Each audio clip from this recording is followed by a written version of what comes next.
We are thrilled to see such a great group of people come to a Wednesday night event. But you know, what we all say is local history has such a deep appeal to so many people. It's wonderful to see all of you.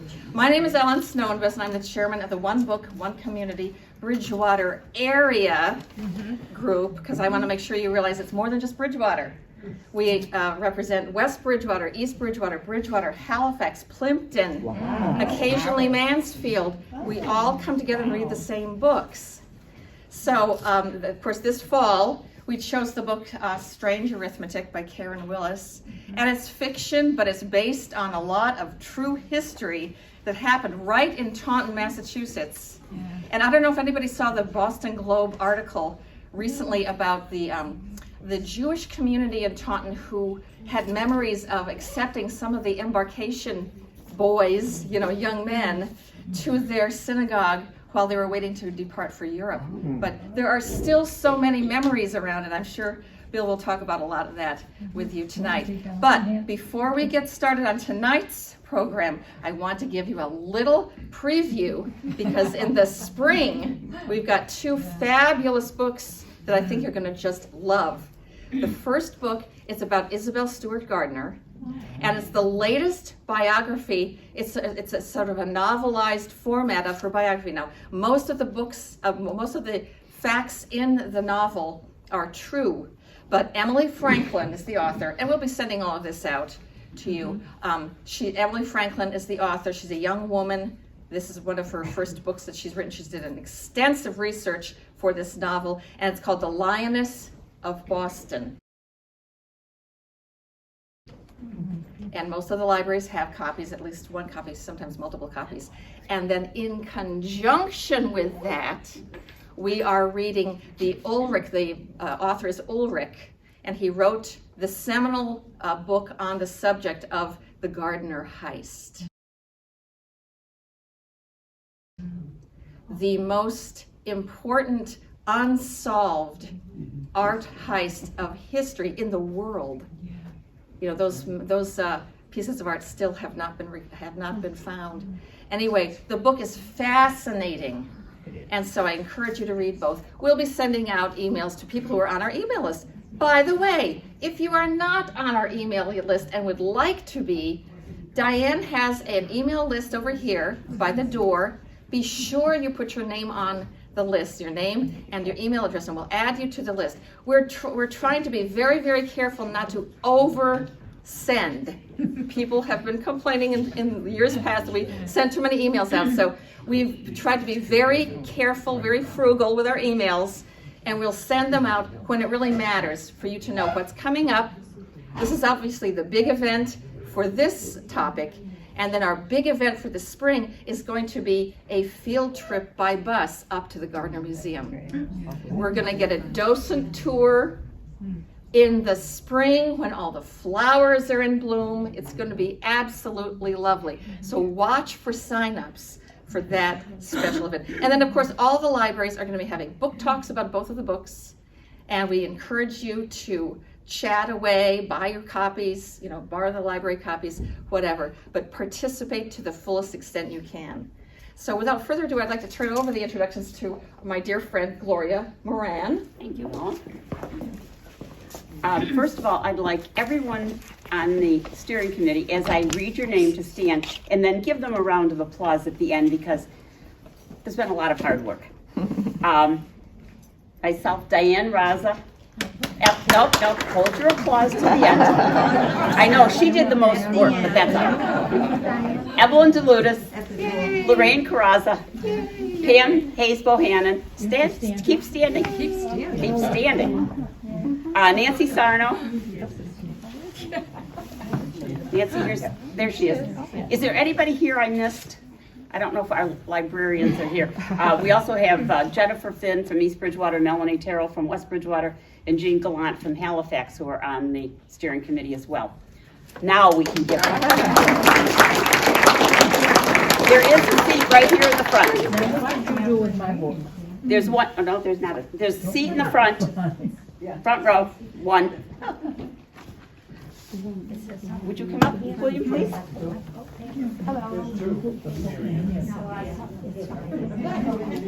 There's another seat over here.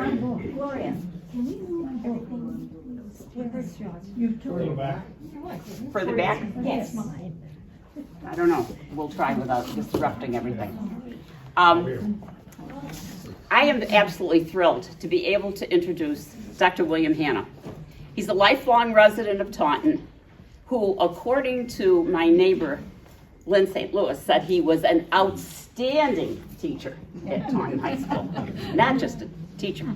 For much of that time, he was a social studies curriculum supervisor at Taunton High School. He holds a doctorate in history from Boston College and has taught part-time in the history department at Bridgewater State University for more than 25 years.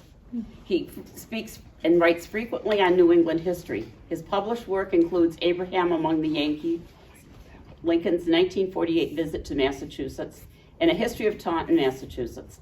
His latest book, written with Katie McDonald, is entitled From Tetiquette to the Sea, A History of the Taunton River, which will be published this month. So, without further ado, I'm going to turn this over to our wonderful speaker. Thank you for all coming. Thank you. It's nice to be here, and it's nice to have the opportunity to speak on a subject that I enjoy so much. I have spent my life in Taunton, the Paris of southeastern Massachusetts. And when I was a kid, people would talk about the camp, and they never had to say any more than that, because everybody knew what they were talking about. It was Camp Myles Standish, which had a profound effect on the city and the people, not only the people who lived in Taunton, but those who lived around as well. There were 750 civilian employees at that camp. I read the letter tonight that a lady gave me that was written by a family member. 750, and this was at the end of the Great Depression. So you have the idea of what those jobs meant to people. Now this is a big story, and I'm going to go with it. I'm interested particularly tonight in the subject of prisoners of war there. But I want to talk a little bit give you an overview of what the camp was. Because most people nowadays have no idea what that place meant to this area. So Gloria, is it possible to dim the lights just a little? Or totally? Yeah, totally will do. Okay, that's fine. No, right. Back to the reporters. That's good. That's good. Perfect. Okay, so this all begins in June of 1942. Now remember, Pearl Harbor had been attacked December of 41. We had entered the war immediately after that.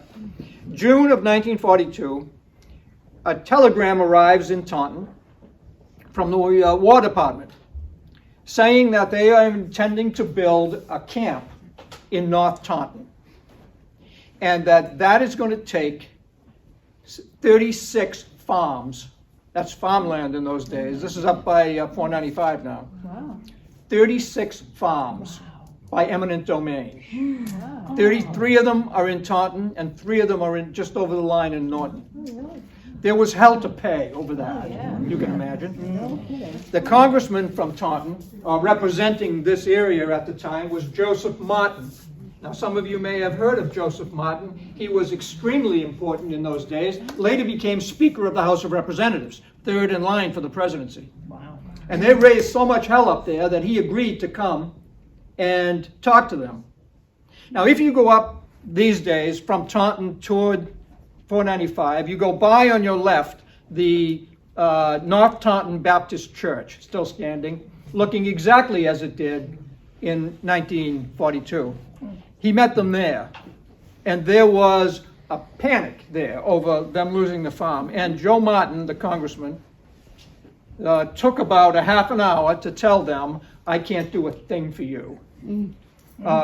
This is already underway, and I can't help you.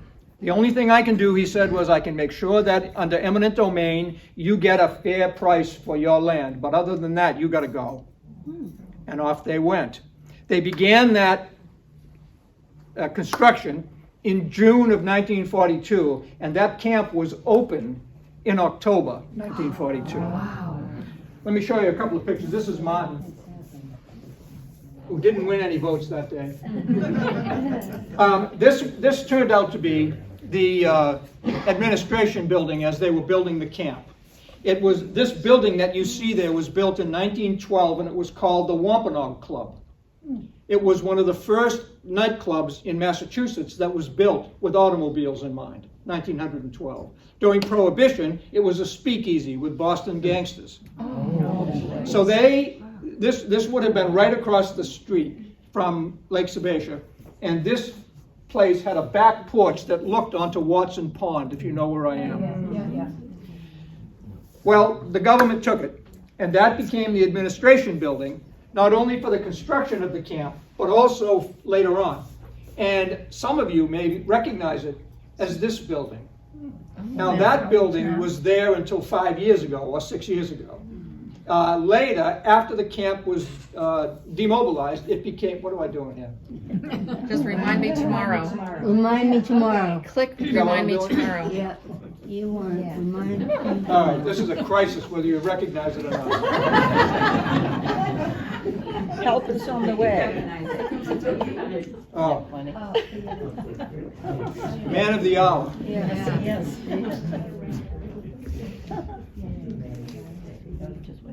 Yep, remind me tomorrow.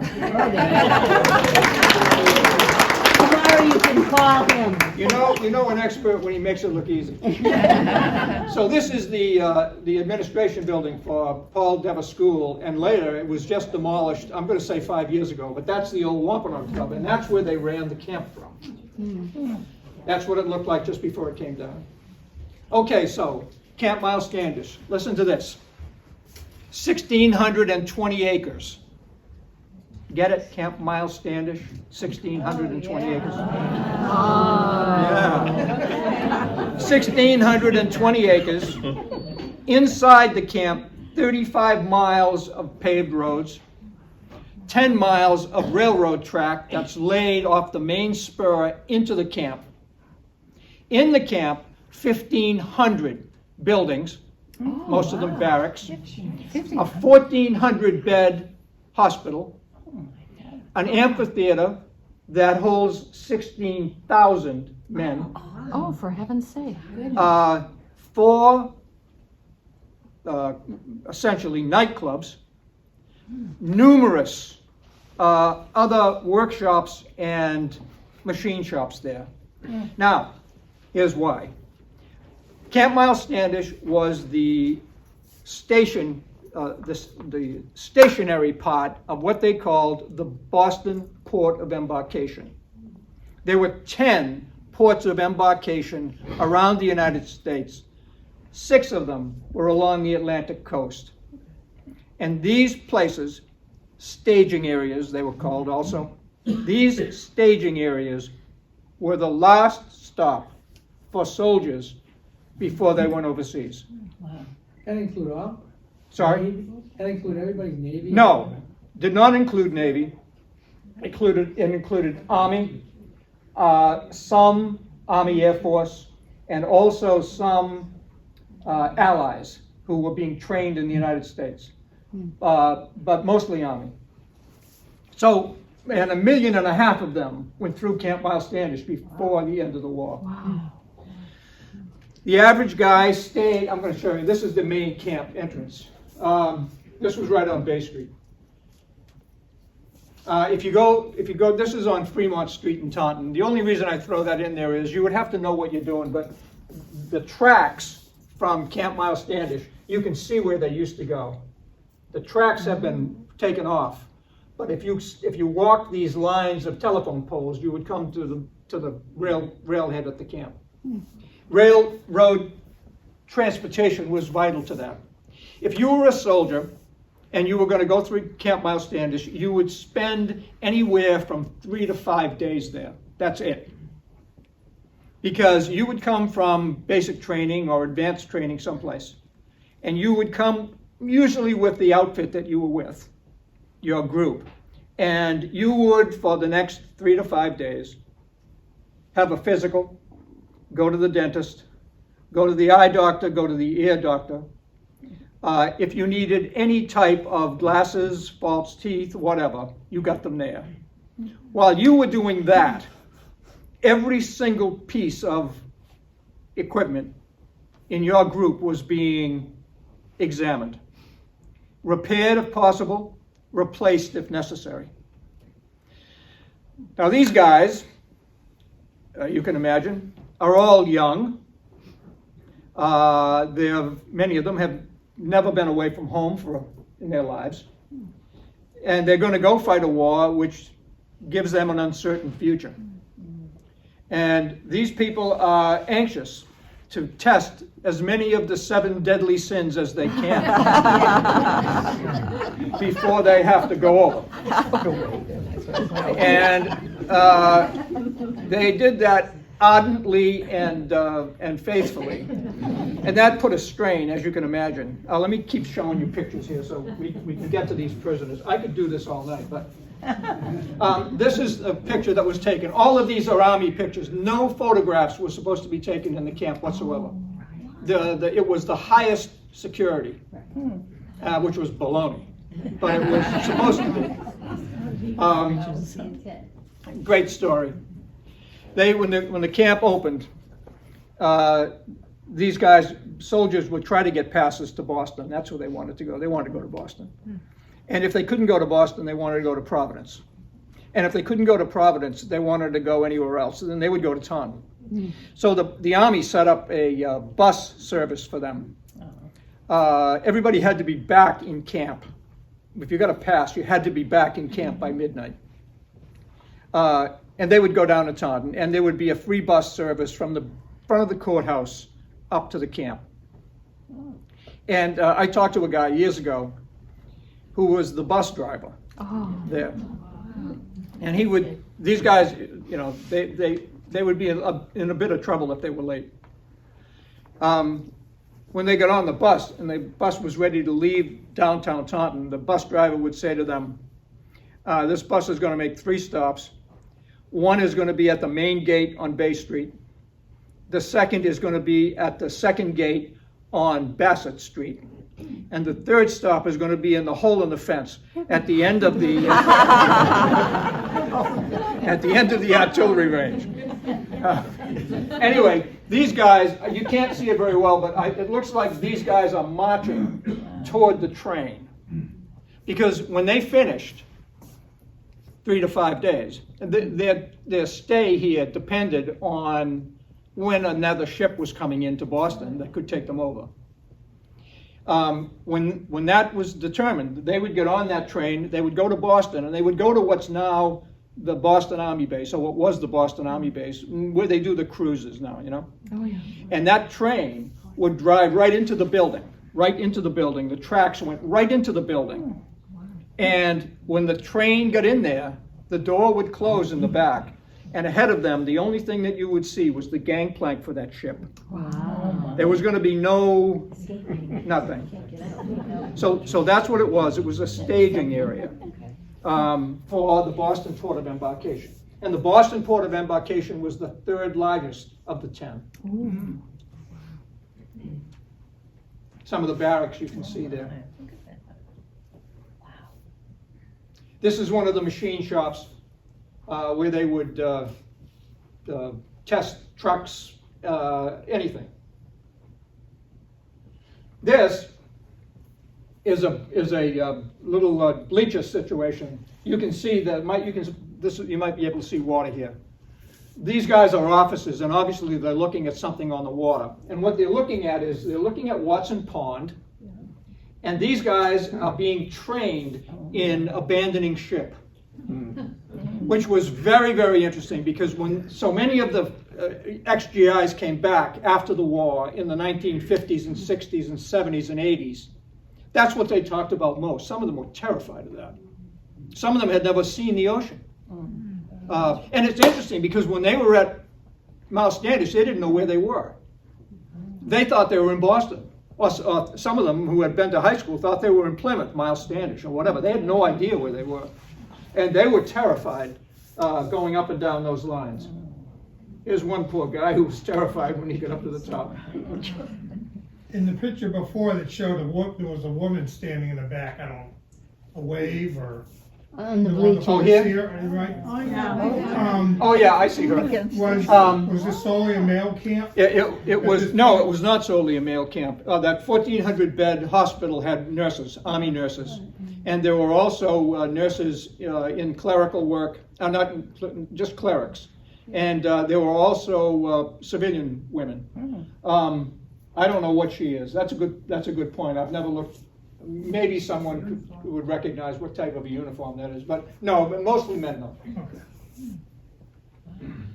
There they go. The busiest place in the camp was the phone center, and you can understand why. These people are going to go overseas in a matter of hours, and they want to call home before they do. The only thing they could not say was they couldn't say where they were. Which didn't matter because just about everybody knew where they were. There's a great story. This guy told me this story himself. He's a young person who comes from, I don't know, Arkansas or someplace. He still had a drawl when I talked to him. And he waited in line. The lines were throughout, the camp. They had numbers and they called the numbers, the whole thing. And he finally got a chance to call his mother back in Arkansas. And he said to her, Ma, I can't tell you where I am. I can only tell you that we're leaving soon. And she said, well, I know where you are, in Massachusetts. and he said, that's top secret, how do you know that? And she said, because I saw Reverend Wilson just called me a half an hour ago. He saw you in there, and he called to tell me that you were there. I don't want to get tied up in stories, but there's another great one. These guys get on this train in Georgia, and they're on their way to Camp Myles Standish. Now, when the trains were moving, no matter where they were moving, the shades were down because they didn't want anybody to know what group, what regiments and what divisions were on these trains. So when these guys are getting on the train in Georgia, they're all Georgians, all local, and their families are there. And they're all waving before they pull the shades down. The train rode, I think, 70 miles or whatever it was before it stopped, made the first stop. And when it stopped, it was nighttime. And one of these guys, as they would, decided to put the thing up to see what he could see. And when he put it up, the same people were waving on it. Anyway, there's a million of them. As I mentioned before, there's no pictures taken in the camp, unless they're beautiful girls, and then you take their picture. These girls are among the telephone operators there, and I think there were more than 100 telephone operators. Another one. Yeah. Wow. That is pretty. They dressed up. This is a service club. They would go there. They would bring volunteer young ladies in from all the towns around here, who would go to dances and so forth at the camp. Also, they had all kinds of recreation there. Boston Red Sox played at Hopewell Park in Taunton 2 years in a row. They played the Myles Standish team. Joe Louis, the fighter, fought exhibitions at Camp Myles Standish. This was heavy. Yeah. That's one of the theaters. There were, I think, 5 movie theaters in the camp. This is the amphitheater. And this is the stockade. One of the things that I'm interested in, and I'm doing research on it now, is what happened to those soldiers, and there were plenty of them, who broke the law, who did foolish things, drunk or whatever. And it's very interesting to me. The city of Taunton and the police department and the courts and the people bent over backwards for these guys. They could do almost anything that wasn't violent. And they'd get hauled into the stockade here, and that would be the end of it. Because everybody knew where they were going, and the entire community understood that. The only thing they didn't like is if there was violence, and there was some. I think there was one rape that I saw, some assaults and battery, the whole thing. There was also, by the way, another army of prostitutes following these guys. That was rampant in Taunton. But what the locals did not like was that if a soldier was arrested, say, in the middle of Taunton and taken to the police station, military police, there were 2 companies of military police in Taunton also. The military police would take custody of him, bring him back to the camp, and the guy would disappear. The locals didn't like that. If he had done something violent or something destructive, they didn't like the fact that they never found out what happened to him. That was friction, but otherwise, no. So what do you think happened? Nothing. They got on the boat earlier? They got shipped out. Now, as today, I mean, I went through every day that the camp was open and looked at who was arrested and under what situations. 75–80% of it was drunkenness, and the other 20% was a foolishness of some kind. You know, one guy stole a bus. He stole a bus at the camp and had the chase of his lifetime down Bay Street, Broadway. Went around the green. When he got to the green, some Taunton cop pulled out his gun and started shot the tires out. It was great. So what happened was they arrested him. His name appeared in the paper. He was from, Happy Hollow, Tennessee or something. And then he disappeared. I often thought, if I ever have time, I'll look him up, see how he made out. But anyway, that's his story. Camp Myles Standish, like the Army and like the country, was segregated. There were about 1,500 black soldiers at Camp Myles Standish. They ate together, they lived together, they worked together, and they were segregated. There was one excellent exception. Camp Myles Standish had a baseball team, and many of those guys. Now remember, there's the population of Taunton in World War II was 43,000. On any given day, there's 38,000 soldiers at Camp Myles Standish. So some of those guys, there are 2,500 soldiers who are stationed there all the time, and many of those guys were great athletes. And many of them have played college baseball or minor leagues. Well, they have a tryout for the baseball team. And they're trying out, and this black guy shows up and wants to play. And they say to him, well, yeah, you can play. There's a black team. And he said, I'd like to play on this team. And they said, well, you can't. And he said, well, give me a tryout. His name was Tommy Dukes. And Tommy Dukes came from Mississippi. And when this was going on, he was about 36 or 37 years old. And he had been the catcher for Satchel Paige in the Negro Leagues. He had played a full career of Major League, Negro League baseball. Well, wouldn't you know, they found an exception. Tommy integrated the Myles Standish team. When they played the Red Sox in 1943, there were 2 people on the Red Sox who eventually made the Hall of Fame. Bobby Doerr was one and Al Simmons was the other. The longest home run of the night was hit by Tommy Dukes. Anyway, they were segregated. That's their chapel service. And there they go. There they go again. Okay, so, prisoners.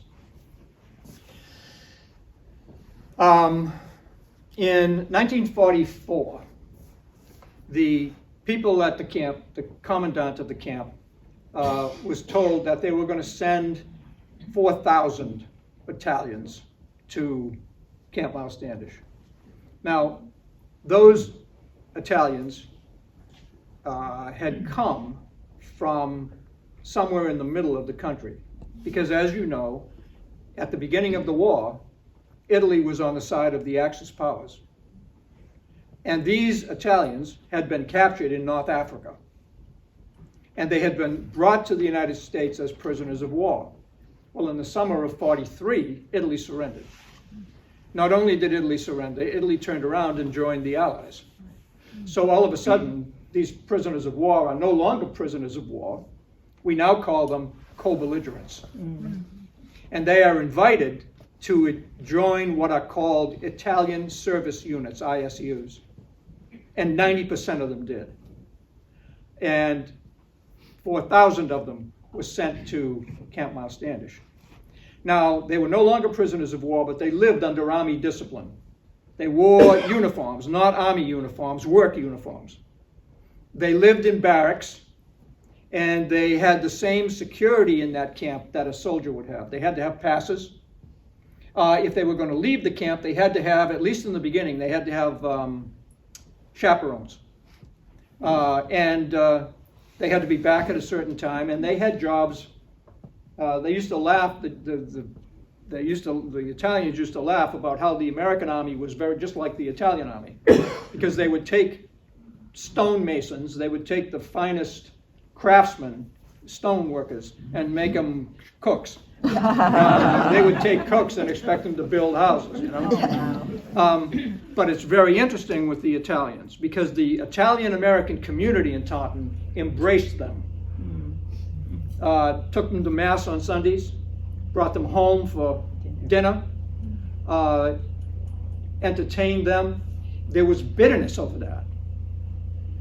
That was fine within the Italian-American community, but it wasn't fine for many of the others, because a lot of those people who lived and worked in Taunton and saw that said, why in the world is my brother over in Europe getting killed while some person who was his enemy goes to Mass on Sunday? And there was all sorts of attention in the Army. The records for Camp Myles Standish are in the National Archives up in Natick.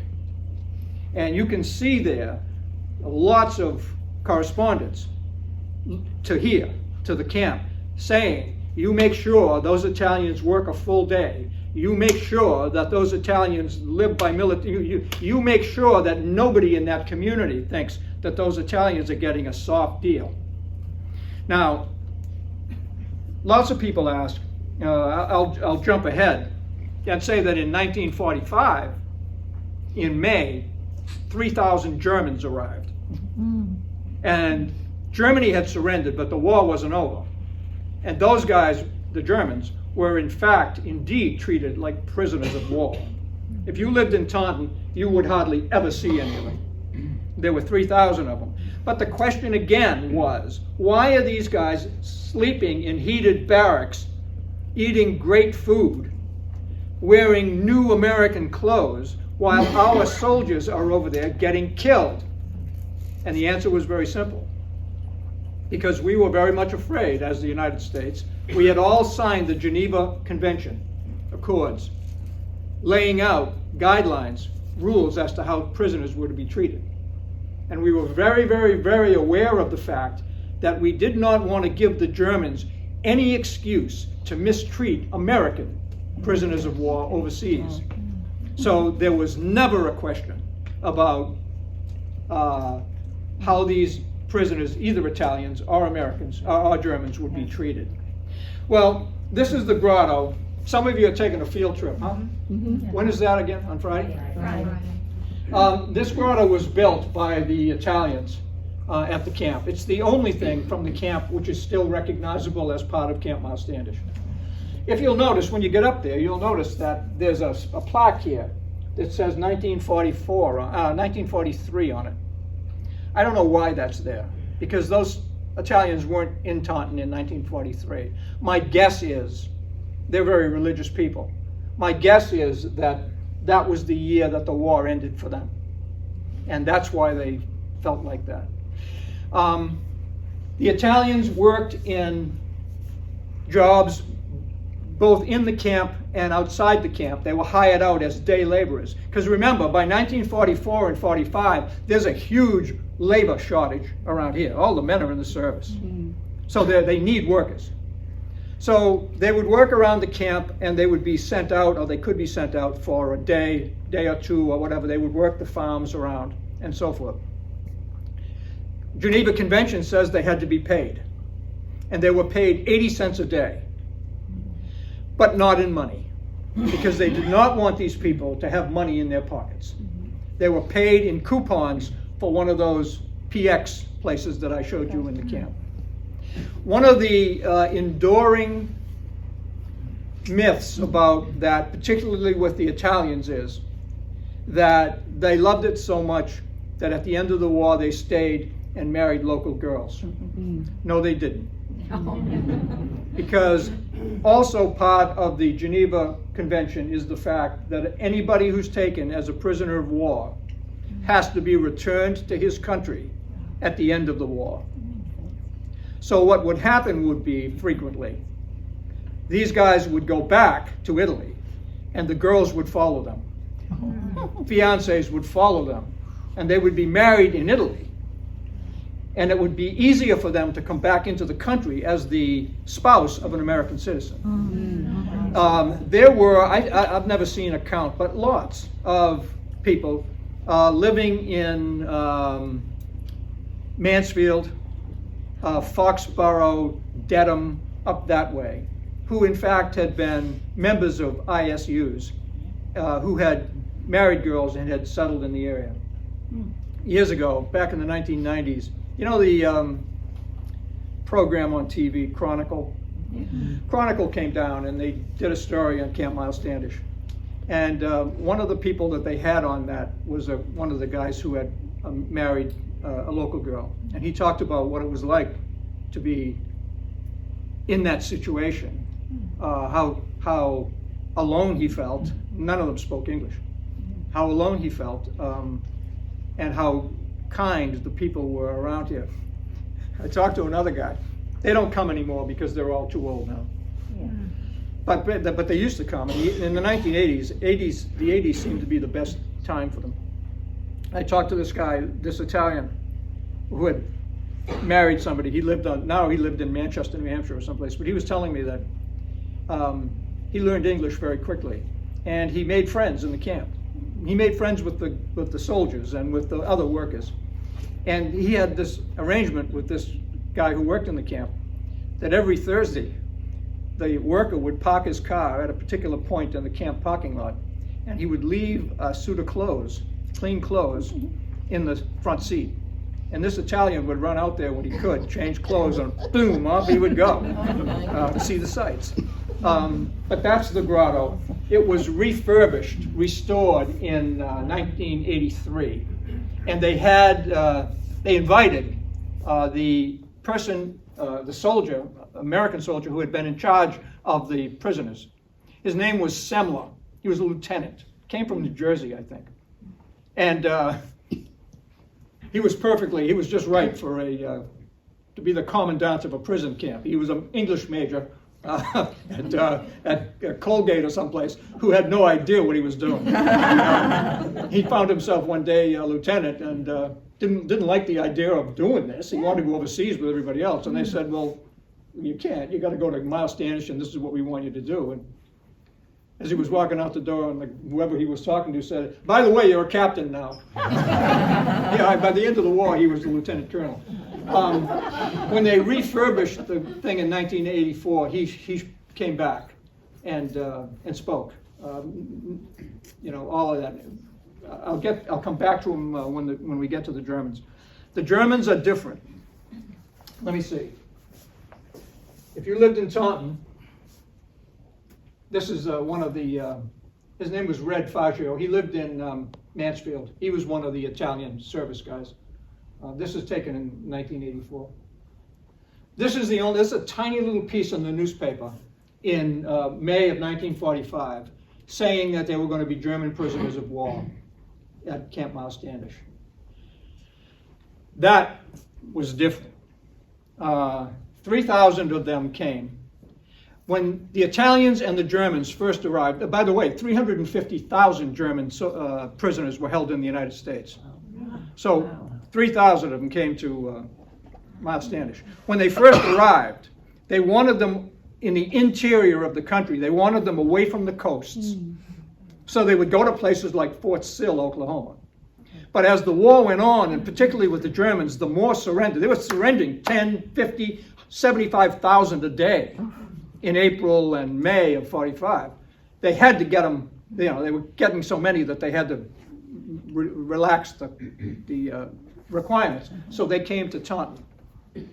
If you lived in Taunton or you lived in Bridgewater or wherever you lived, the only chance you would ever get to see a German prisoner from Camp Myles Standish would be every day at about 7:30 in the morning, 35 of them.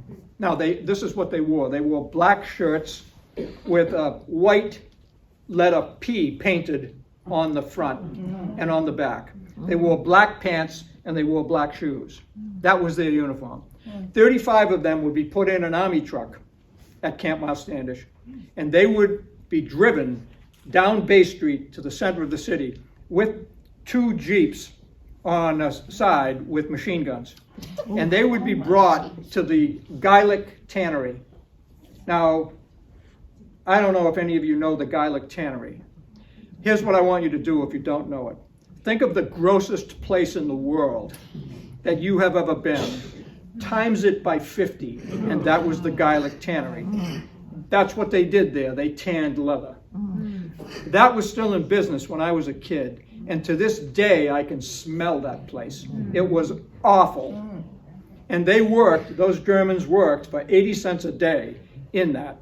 They worked from about 8 o'clock in the morning until about 4:30 in the afternoon, then it's back on the truck, and back we go to the camp. There were no passes for them. At night, after supper, they all had to take classes in United States history and problems of democracy. And the reason for that was because the United States government knew that these guys were going to end up going back to Germany, and they wanted to have people in that group who knew about democracy, who knew something other than dictatorship. You know what I mean? It was very, very interesting. There were 2 kinds of prison camps in the United States during World War II. One was for the officers, lieutenants, captains, colonels, all of that. And the other was for privates, corporals, sergeants. The one at Camp Myles Standish was corporals, privates, so forth. To my knowledge, there was no problem in Camp Myles Standish, but there were big problems in other places. Fort Devens, for example. Because among the officers particularly, there were some dyed-in-the-wool Nazis there. The fact that they had been captured didn't mean anything to them, and they would put severe pressure on anybody who seemed to want to get along. And in fact, there was violence in some of these camps, and at least 2 people, Germans, were killed by other Germans. That didn't happen in Camp Myles Standish. Let me show you this guy. This is the entrance to the prisoner of war part. In 1993, now this is a long way from Taunton. One of the great historians of Taunton history was a fellow named Charlie Crowley. Anybody know Charlie? He was mayor of Taunton for a while. Yes, he was mayor of Taunton. He died now 10 years ago, close to it, very young. What's his name? Charles Crowley. He and I got a call from a reporter for an Attleboro newspaper. And the lady who was doing the story said that there was a former German prisoner who had been at Camp Myles Standish, who had come back to Taunton and wanted someone to take him around to see if he remembered anything about the camp. So Charlie and I did.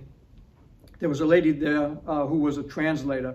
This fellow's name, I think I might have a better picture of him. Hold on. Yeah. His name was Walter Schertl.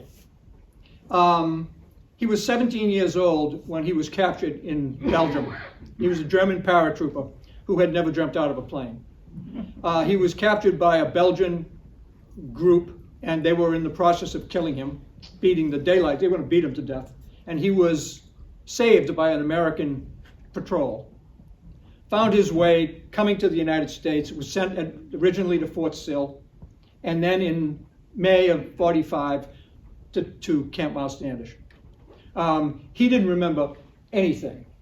He didn't recognize anything there. Now you know the industrial park is in that area now. He didn't remember anything. We took him in the woods and we did find some of the old barbed wire. Now this is 30 years ago now, a little more. But it was very interesting what he did remember. I said to him, did you ever think about escaping? And he laughed. And he said, we didn't even know where we were. He had no idea that there was a city of 43,000 people 5 miles away from him. Never knew that. Didn't speak any English. He said no. He said, we had no intention of escaping. He said, we loved it. He said, when I went home, he said, I wore those shoes for the next 5 years. I said to him, how do they treat you? Were you treated well? He said, yeah, pretty much well. He mentioned there was a guard at the camp that had shared sandwiches with him. But he said there was another guy, another guard, who said to him one day, you guys are never going home. When this war is over, we're going to send you to London and all of those other cities that Hitler destroyed, and you're going to spend the rest of your lives rebuilding them. Now, he was about 19 years old at the time. That's got to hurt. But he was great. He was talking about how rumors spread through the prisoners of war ranks. They do every day. One of the things was there was a newspaper that they let them read. It was in German. And some high-ranking German officer had killed himself in Germany. And all of a sudden, the rumor went through the prisoners at Myles Standish that they were eating this guy's brains. He said they didn't eat for 4 or 5 days, and finally they said, "To hell with it! I'm starved. I got to eat them, no matter what it is." But he was good. He was very, very, very interesting. They went back after they were gone by December of '45.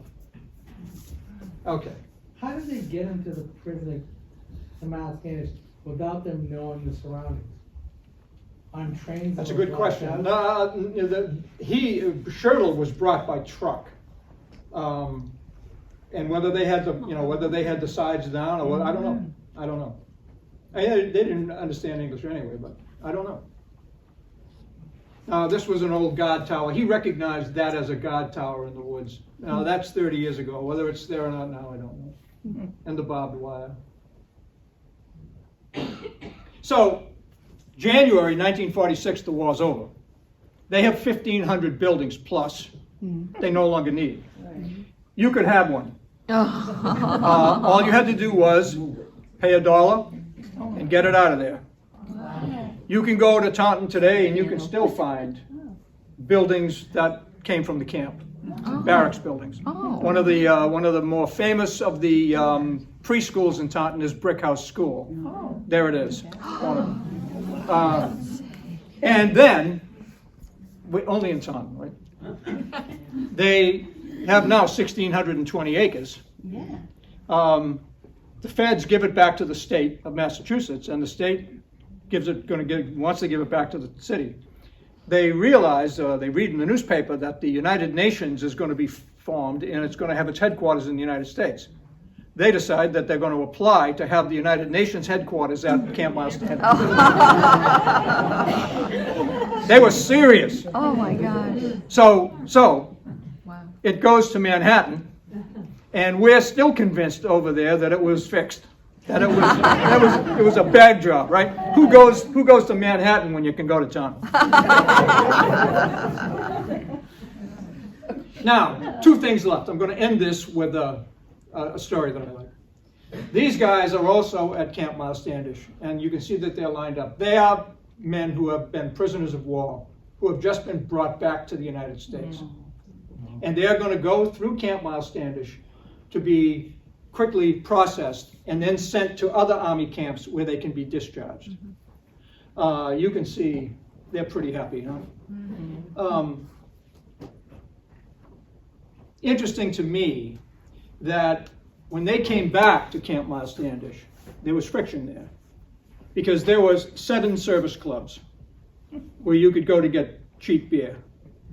One of them was reserved for the German prisoners.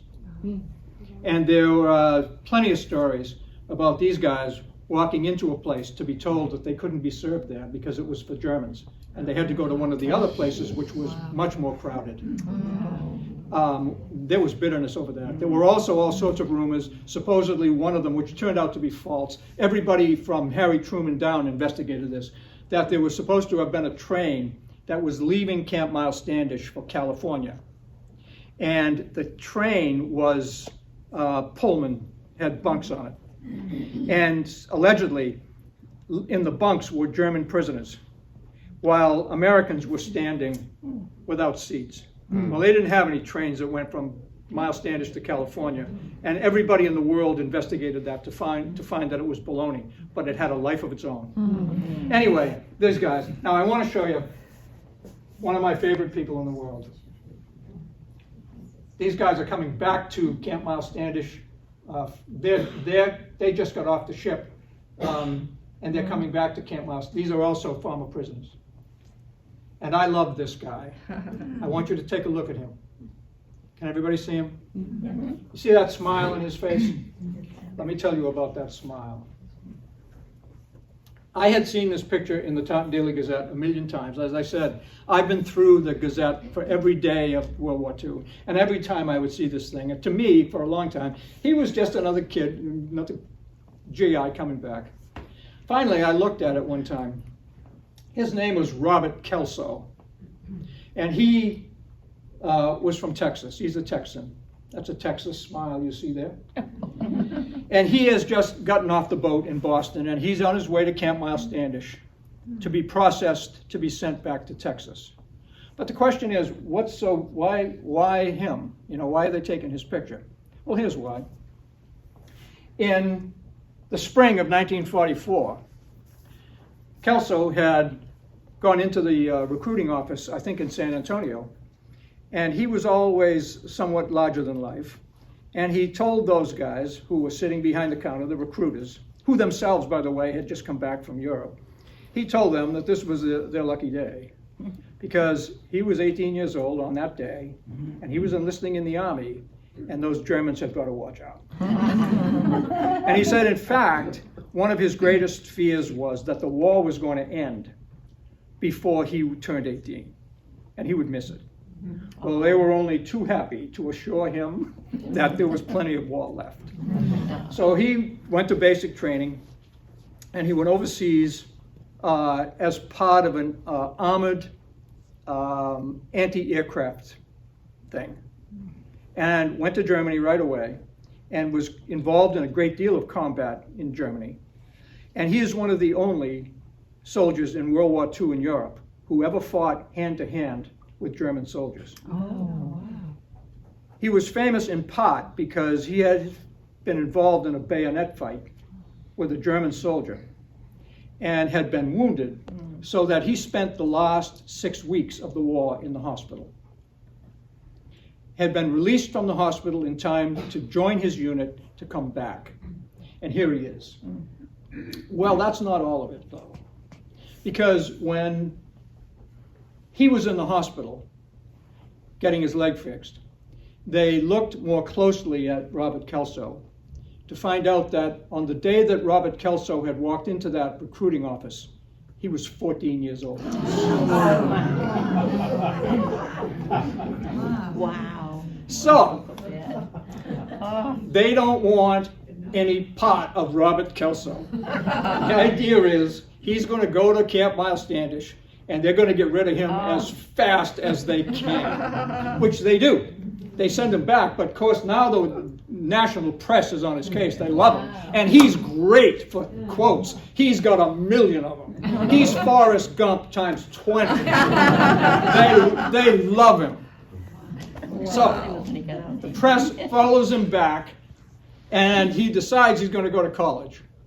So, okay, they follow him to college in Houston, I forget, and eventually they lose track of him. They get, life moves on. Well, he decided, as soon as they left, to drop out of college. And in fact decided to go visit his sister, who lived in Los Angeles. He went to Los Angeles, visited his sister for 5 minutes, and enlisted in the United States Army. He's 15. Oh, jeez. Now, this is the age before computers. And the war is over, but they're still looking for soldiers because they need an occupation army. They sign him up. He goes into a paratroop unit. 508th Parachute Infantry. Does all the jumps, gets all certified, he's all decked out. They send him to Germany, to the Army of Occupation, and they're training. And he makes, I forget how many jumps. They love him. And one day he sprains his leg. And they take him to the hospital. And they realize, this guy's 15. Back he comes. Another whole deal. They discharge him. By the time they discharge him, I think he's 16 years, 2 months, or whatever it is. And the last thing they see of him as he's walking out of the whatever office it is, he turned to them and said, I'll be back. Okay, so I wonder,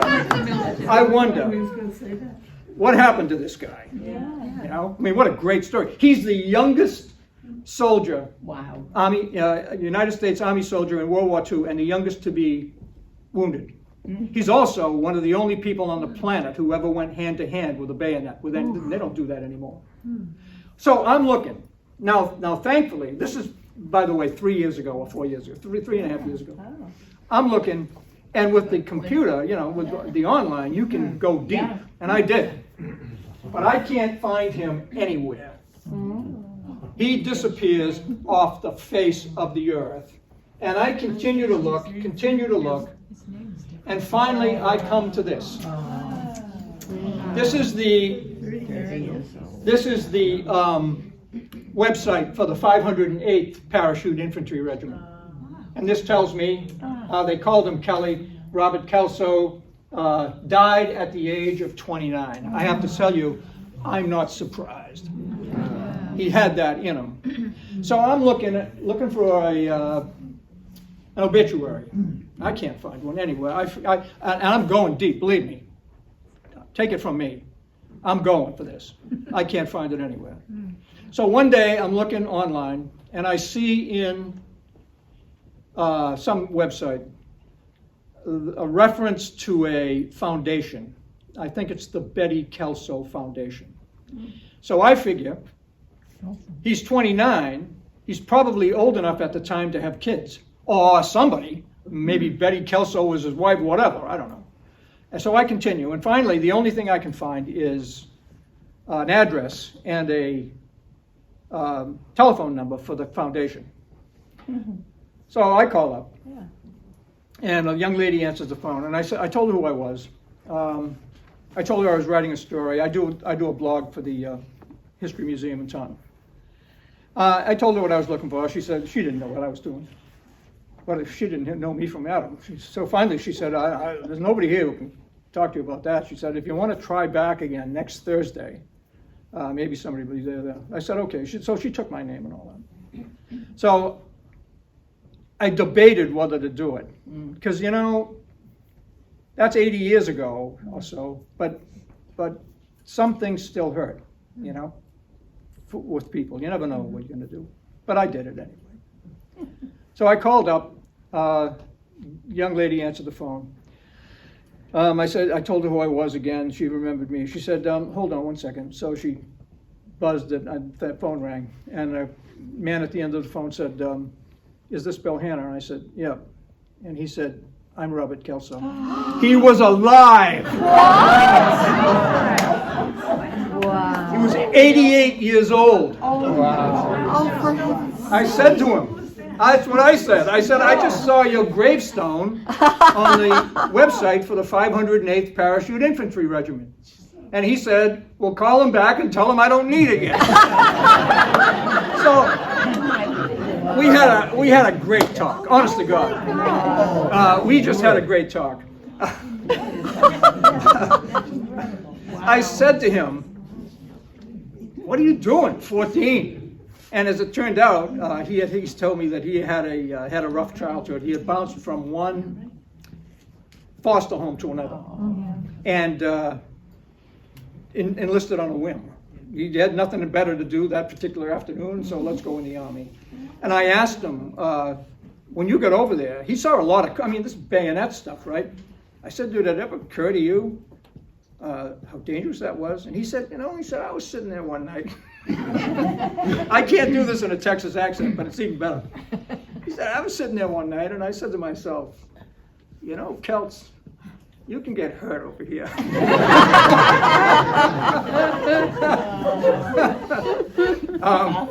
And it was funny because the Army tried to make it better than it was. If you look at the stories from 1945 when he came back, the Army had him 6'4", 250 pounds, as if anybody could have made that mistake, I said to him, were you actually 6'4"? He said, no. He said, I'm still not, but I might weigh 300 pounds now. So we had a good talk, A friend of mine is way into World War II, and he has the unit histories from all of the different units. And I emailed him and asked him if he had one for Kelso's group, the and he did. It was like just 40 pages, but it was like typed and stapled together and all that. So I sent it to him, and it had every day of that group's participation in Europe, and it had his mention of him being wounded. So later, a week later or whatever, I got an email from him, and he said, I really regret having been wounded. He said, those last 6 weeks look really interesting.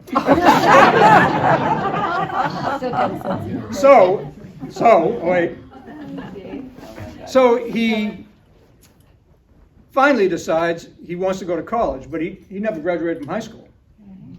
So he met a nun in Baltimore who tutored him for the GED exam. Yeah. Passed the GED exam, got into a college in Texas, but he had no money. The only way he could go through school was ROTC. So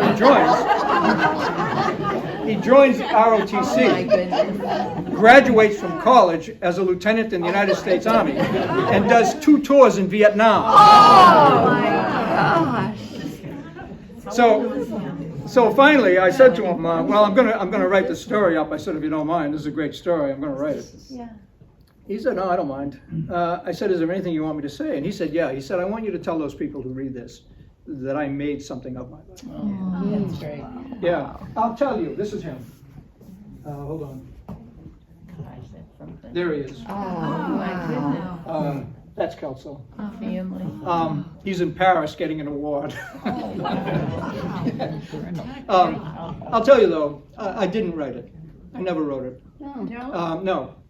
If this were a gathering of the American Historical Association, and all of you were, eggheads like me, you would be mad at me for saying that. But I didn't write it, and I'm not gonna. Because if I don't, he was 88 when I talked to him. If I don't have to look up to see if he's alive.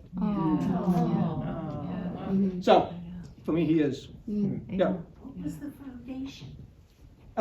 This is his wife. This lady is his wife. She died not long after this picture was taken, and the foundation is named for her. I don't know what they do. Is her name Betty? I don't know. I made that up. Mrs. Betty. If you were members of the American Historical Association, you'd be angry at that. But you aren't members of that, and maybe you understand. Okay, that's all I have.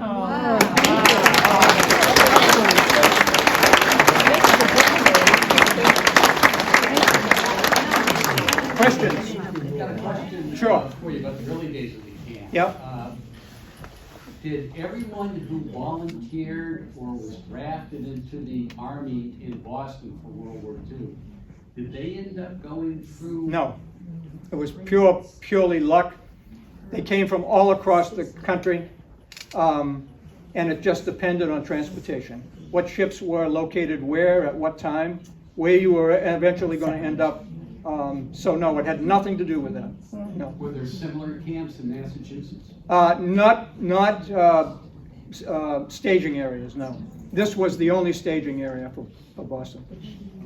Yes. Where in the park is the grotto, approximately? The grotto is right on one of the main drags in the industrial. I think I've seen it, I Yeah. just can't picture it. It's right next door to the Elks headquarters in Oh, okay. Taunton, which used to be the Italian Social Club, Yeah. or the something or other. Yeah. You'll see it. You can see it from the road. Yes. How did it work into Paul devastating states? Okay. The UN rejected us. So the feds sold it to the state of Massachusetts for $1. The state had now 1,620 acres on its hands, and that was one of the projects that was a facility for mentally challenged kids. So it's just seemed to be a natural fit. What year was that? 46, 47. At one time, you may know, that it became Paul Dever School. That was the largest employer in the city of Taunton at one time. Questions? Yeah, these guys are there like 3 to 5 days. Yep. You said. Yep. How did they field baseball teams and other kinds of? They didn't. It was the baseball teams were fielded by the soldiers who were the station complement. 2,500 soldiers were there all the time. And they were the baseball team, and the basketball team, and the bowling team, and every other team.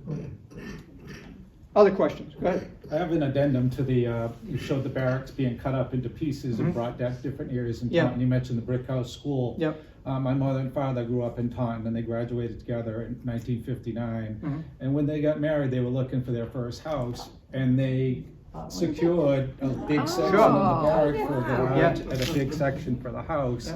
And they've kept it all these years. They passed away a few years ago, so now they belong to me. Oh my goodness. And they paid the $1 for the garage and the $1 for the house. And when I inherited it, I did a little research online. Such a lot, had to do with what you did here. Yep.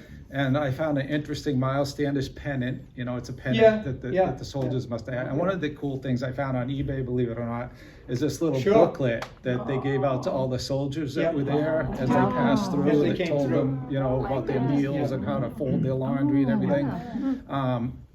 My father kept the house for all these years, and I'm keeping it too because I don't want to pay the capital gains on it.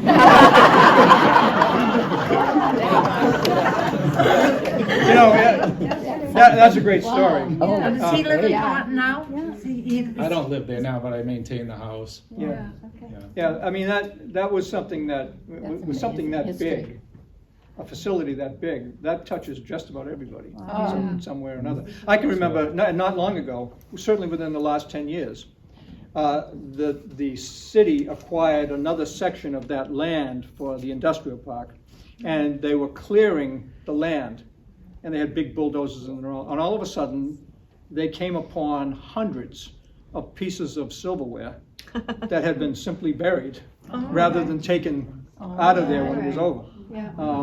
There were hundreds of pieces of it. It was all bent up by that time. But, you never knew what you were going to find underground there. Because it was what it was. Other questions? Yes. The World War II monument over Mansfield on the bike trail mentions. Does it? Yeah. Yeah, Mansfield. There were Italian, people who settled in Mansfield. I know some of them. The story was, I don't know if it's true, but the story was that some of them worked at the chocolate factory over there after the war. Is it Baker's? I don't know. Baker's was in Milton. Lowney's, is that what it was? Lowney's Chocolate Factory. Yeah. Wow. Yes. My late husband was about 7, 8 years old in World War II, and he grew up in Mansfield. And he used to tell me how when he wasn't in school, he could go down to the railroad tracks and the trains would go by and the prisoners would wave and he'd wave to the Probably not the prisoners, but the soldiers who were going. Oh, maybe. Yeah. Maybe. Well, he didn't know one way or 24 another. 24 hours a day. Wow.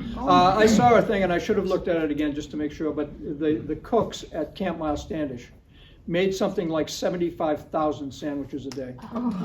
And hundreds, maybe thousands of eggs. Just because everybody that came into Camp Myles Standish on the train, the first thing they did was they gave them a bag lunch. And everybody who was going out, who was going to Boston, got a bag lunch. But the other thousands who were there also had to be fed. It was a massive organization. Yes. Why, Why the distance from Taunton to Boston? Was there nothing closer to put a camp? Was it security? Because issue? Taunton was a rail center. If you look at Taunton directly in the middle of southeastern Massachusetts, there were railroad lines in there from everywhere. So all they did was take the main line, put a 10-mile spur right into the camp. Wow. Yes, Knew what they were It doing. was underground, tunnels. yeah, because Paul Dever had those, and I didn't Yeah. know if it was from the camp then, okay. I think it was from Paul Dever. Paul Dever School. I never saw anything with the camp, associated with the camp with that subject. As you may know, every high school kid in Taunton investigated those tunnels one time or another. Oh, yeah. This camp fed so many people. Yeah, The supplies of food came from yeah. local farms? Yeah, local. Yeah. And who was running the local farms if all the men were on planes? Italian service units were doing those crops mostly. Yeah. Wow. Yeah. Wow. What street was the tannery located on? The tannery was right down the Ware on the river. On the Ware, Oh. okay. So it would have been West Water Street on the corner of one of those side streets out. Other questions? Yes. Is there a cemetery on the premise? There is not a cemetery on there because no one died there. That's a good question. No one died at the. Let me take that back. None of the prisoners died there. There was one person that I've seen who died there. It was a black soldier who was killed by accident when another soldier in another barracks was cleaning his gun. And the gun went off, went through the barracks walls and killed this guy. He was taken home. But there were no prisoners who died there, which is not like it was at Devon's. There were graves there. And they also had some prisoners on the Cape. Otis. Well, Otis now, but Camp Edwards. There were prisoners down there as well, but not as many as here. Other questions? Did you ever, the farmers that lost their property? Yeah. Curious what they received in compensation, but I don't know. did they hang around? Well, one of the families that lost their farm was a family named Bunk, B-U-N-K. The young kid in that family grew up and stayed in Taunton. And I never asked them what they got for it. But after a while, as the generations go by, some of the hurt wears off and it becomes a pretty good story. Yeah. And I think it did for him. But I don't know what they got. Go ahead. Yes, my sister told me she worked at a establishment in the office, and they were right near the tracks. And this was in Bridgewater, and it was a big grain mill, actually, what it was. And the trains were going by all the time, but this particular time they were on their break, and the office workers, they waved to them and everything. And all of a sudden, somebody one of them thumbs the nose at them. Oh yeah.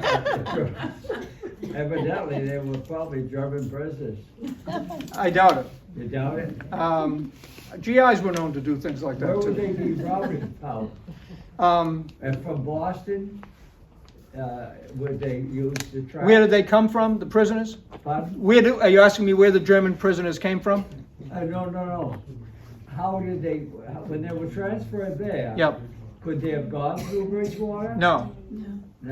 I think the German prisoners. Now this was classified, so I might be talking through my hat. I don't know that you could find out that answer today. My guess would be they were sent to Camp Devens, Fort Devens, because that was the largest of the military posts in this area, and they were parceled out from there. Yeah, but you said that they had German prisoners. Yes. At Myles Standish. They did. Yeah. But in order to get to Myles Standish, they had to be sent from somewhere else, and that would have been, my guess would be, it would be the same thing as Walter Schertl. They came from Fort Sill, Oklahoma, or some base in the Great Plains. They would have been sent to the largest facility around here, which would have been Camp Devens, and then they would have been assigned different camps based on Camp Devens' assignment. But you did say they had some at Camp Edwards? Yes. And on Cape Cod? Yes. Yeah. They did. Other questions? All right then, thanks. Thank you very much.